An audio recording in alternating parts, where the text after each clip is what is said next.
same energy. Work on being better when I'm 70. Your drip is just a water spring. You know I drip different, just the 7 seas. Good morning, my beautiful, beautiful babies, and how are you this morning? It's a beautiful day in the neighborhood, a beautiful day in the neighborhood. Would you be mine? Could you be mine? Please, won't you be my niecey? Okay? How's everybody doing? Welcome, welcome, welcome, everybody, to Motivate My Morning with your favorite coach in the house, Sherri Hill. Okay, we are back this morning to finish up our series on Behind the Eyes of a Broken Heart. We're still talking about that today, guys. This week's series is just talking about how to identify symptoms of trauma and how they may still be affecting us in our lives today. We're taking a look behind our eyes, behind our broken hearts, and put together those pieces and become whole again. So today I wanted to bring an example to you guys because I think I love examples. I don't know why I'm a big example girl, but I always feel like that's how I relate easy to things, is when people can break it down in what I call layman's terms, where it becomes relatable for me. And when we can relate, then we can, communicate better. We can understand better. So I wanted to come to you guys today and talk about that today. So I'm going to talk about the little story of little Jesse. Okay, little Jesse. We're going to talk about little Jesse today, okay? All right, little Jesse was born to his mother and father, who seemed to be getting along just fine when things first started out. And then Dad became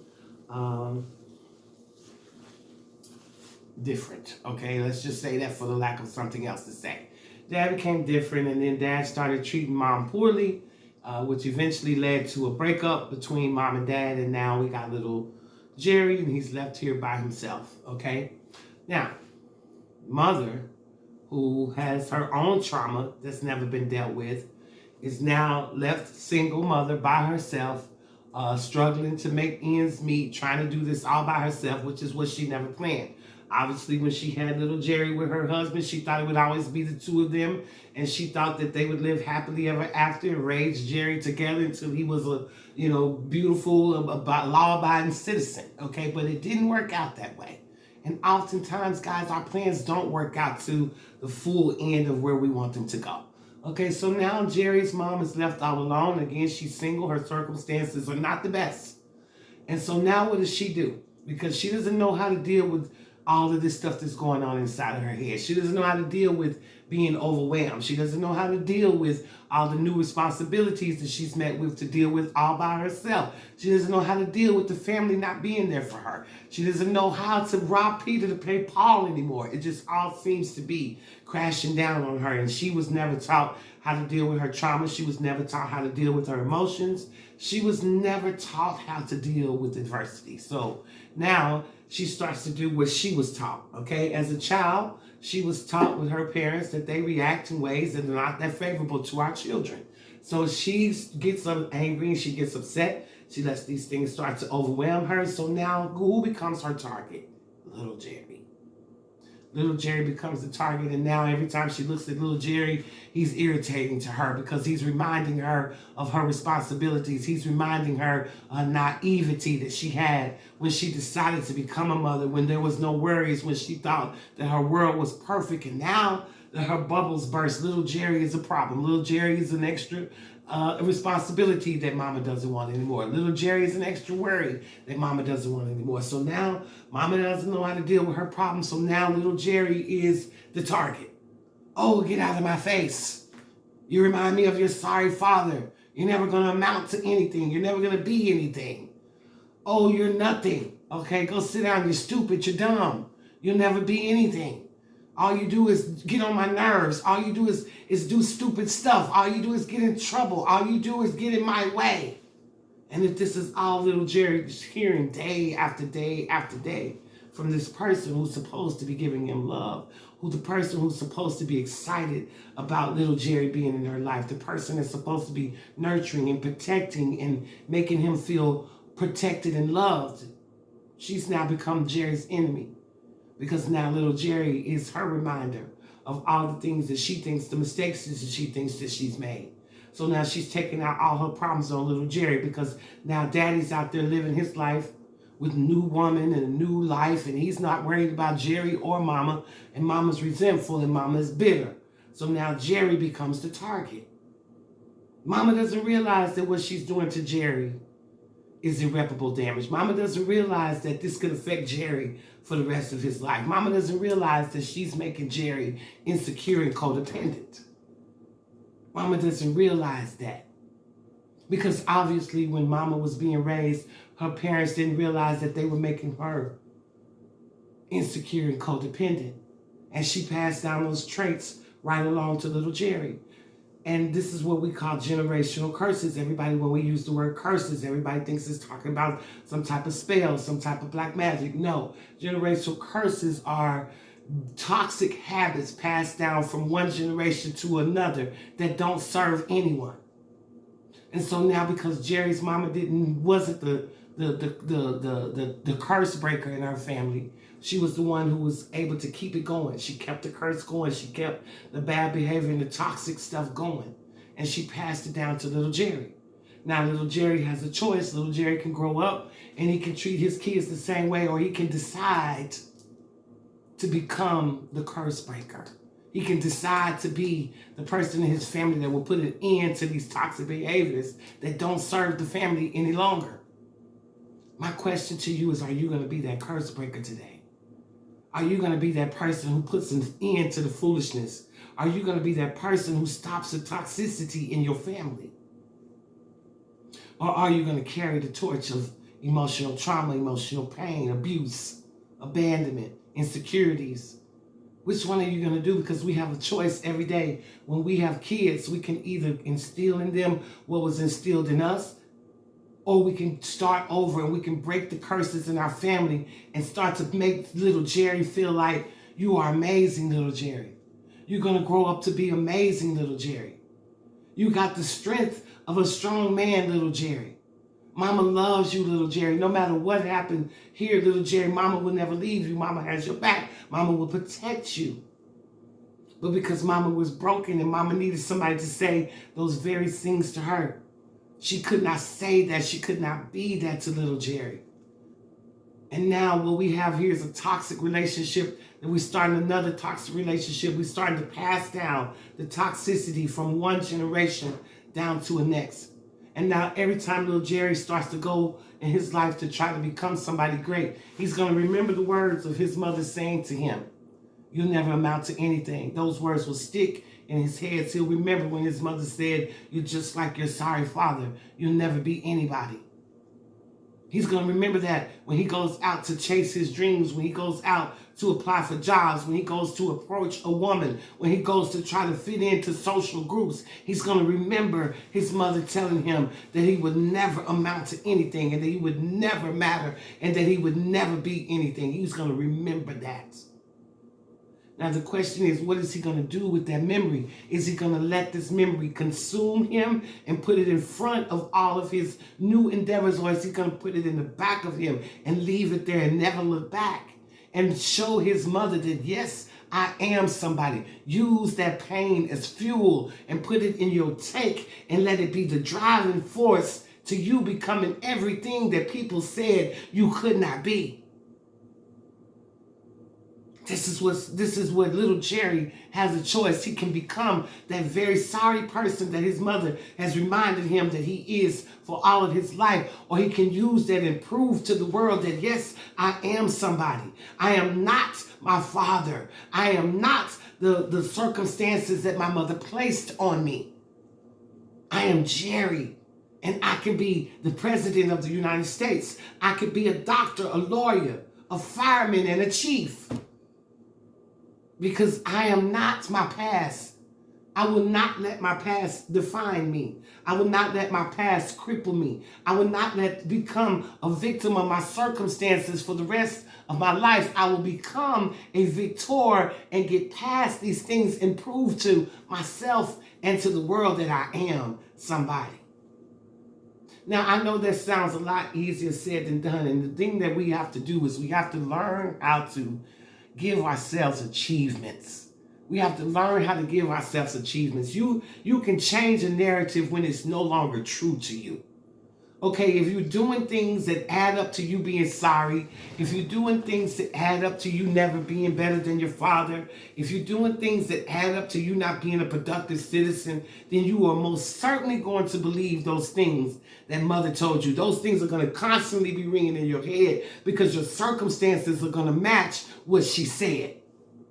Now we can change this by doing something different. We can be bold and we can be brave, and we can change that narrative by making ourselves accomplishing things that make us proud of ourselves. And every time we get past the barrier that we didn't think we could get past, it makes us more and more confident.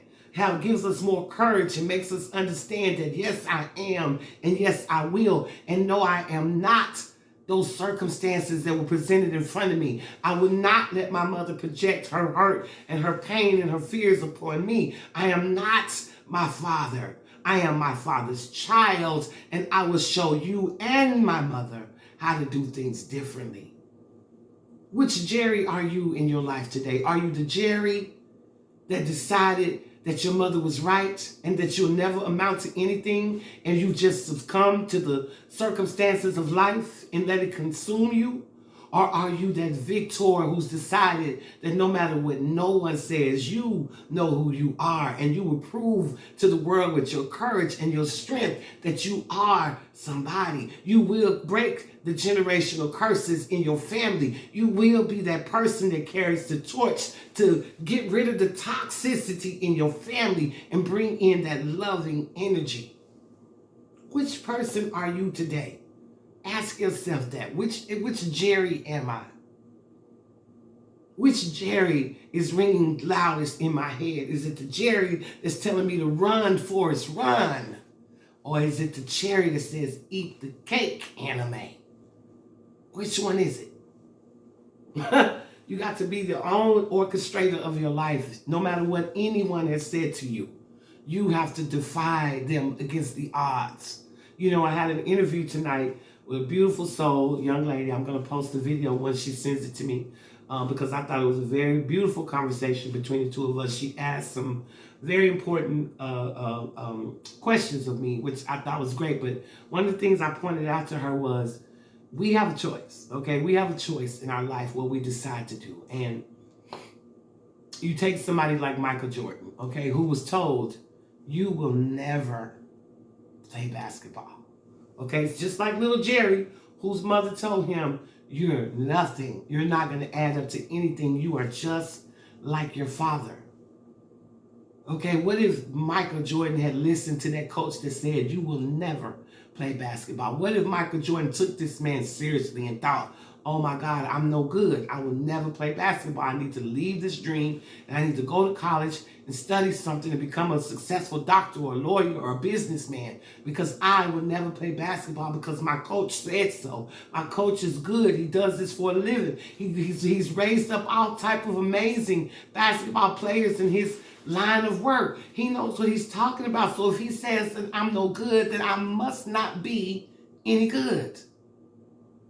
Bullshit. Okay, bullshit. And people can sit and talk all day long. And one of the things that she and I talked about was the fact that nothing bothers us unless we believe it as well.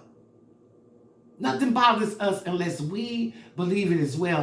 What does that mean? So the example that I used to point that out to her is, what if someone walks into this room right now and says, oh my God, look at her, she's so short. Would that bother me? Absolutely not. Number one, I'm 6'1". Okay, so first of all, I would probably think she's not even talking to me. I probably wouldn't even pay that statement any mind. Why? Because it's the furthest thing from the truth when it comes to me. I'm 6'1", so if someone walks in the room and starts making fun of someone being short, I'm not going to even pay that any attention because it does not apply to me. Now let's take an insecurity that I may have, okay? Let's come in here and say, I don't know, I don't have any insecurities, but let's think of one real quick. Let's just say somebody come in and say, oh, she's wearing a wig. She got on a wig, that ain't her hair. Now, I can either get mad and say, why are you worried about it if it's my hair or not? I paid for it, it is mine. Okay, or I can say, you're right, ma'am. It is a wig. Ain't it cute? You want me to tell you where I got it from? You might want to go get you one, girl. They got a lot of them. They got some real cute ones out there. Okay, so see, it's just up to us how we take things that people tell us. We can take them to heart, or we can just let them roll out one ear right out the next. It depends on if it says something to you. Okay, let's just say, for instance, if someone's fat. Okay, and someone walks into the room and starts talking about how fat that person is. If you're not comfortable with being fat, then that is going to become an offensive conversation for you, because they're triggering you and reminding you of a part of you that you're not in love with, a part of you that you know needs attention, but you've been suppressing it and not dealing with it. So when someone else points it out to you, it upsets you and it triggers you, because now it has woke up something that you knew existed and didn't want to deal with. So now it's in your face now. So now you're upset because this person's triggered you. But in your mind, you know you're fat. You know you need to lose weight. But you're upset that somebody else brought it to your face, because this is something you try not to deal with. You don't want nobody to tell you not to eat your gallon of ice cream at night. You don't want nobody to tell you not to eat the whole bag of cookies. You don't want nobody to tell you to stop drinking all that soda and eating all that pork. You don't care, because you like your food. It's your comfort. It's your friend. So regardless to what it's doing to your inner health in your body, you just keep on doing it because it's feeding something else. But when someone else points out to you that you're fat, you are offended, because deep down inside, you know that you are destroying your inner body. So it's the same thing here with your life. What are you going to do with the words that were spoken to you when you were little Jerry? Are you going to hold on to them for dear life and let them hinder your progress and let them stop your flow? Or are you going to use those words as fuel and put it in your tank and let it operate like jet fuel to propel you to your highest power? All of us have had things said to us that hurt, that wasn't true. But we got to learn how to deal with those type of things. We have to learn when things trigger us and how to handle it, instead of reacting and getting upset and falling out with people and doing this and doing that. Stop for a minute and ask yourself, why did this trigger me? This triggered me because it's true. And this is something that I need to pay attention to in my life. It's something that I need to pay homage to. So this morning, I want y'all to go think about Jerry. Go think about little Jerry. And ask yourself, which little Jerry am I? And do I like the little Jerry that I am? Or should I switch over and become the Jerry that understands who he is, and no matter what his mama, his coach, his grandma, his grandfather, his friends, his neighbors, the world said, Jerry knows that he is the orchestrator of his life, and he can be whatever he chooses to be, regardless to who his mammy, father, pappy, it doesn't matter, was. Because they don't define him. And those people's problems he's not going to allow those people's problems to be projected over into his life. So I'm asking you this morning to tell me, which Jerry are you? Which Jerry are you? I hope you're the Jerry that's ready to stand up and take back control of your life. That's the Jerry I hope you are, because that is the Jerry we all need to learn to be. We should not let our childhood or any bad circumstances or situations that we've been in define our future or who we are. But it does every single day. And unconsciously, we are still operating in our childhood pains, traumas, and disappointments. And I bring you the example of Jerry this morning because that is a story that a lot of us have had to deal with. A lot of us have come from broken homes where mom and daddy split up and mama was bitter and upset and took out a lot of her bitterness and pain out on the children. A lot of us have felt and dealt with that in life. I did. Okay, I am a little Jerry. Okay, I am a little Jerry, and I was told every day that I would be just like my sorry ass father. But guess what? I've made strides that my father only wished he could have made. Okay, I wrote 8 books, and I'm teaching people, and I'm healing people, and I'm doing conferences, and I've managed celebrities, and I've been all over the world. So I've far surpassed anything my father may have ever dreamed of. So I am not what my mother said. I would not let those words define me. I would not put them in front of me and put a roadblock in front of my future. Okay? They've already been enough detours in my life. but I refuse to let that pain continue to be a roadblock. All right, this is your Tease Coach. Y'all know I love coming here every morning, bringing you these beautiful messages with Motivate My Morning with your favorite coach, Sherri Hill. Want to give a shout out to my sponsors. I can never talk, y'all. I always get screwed up.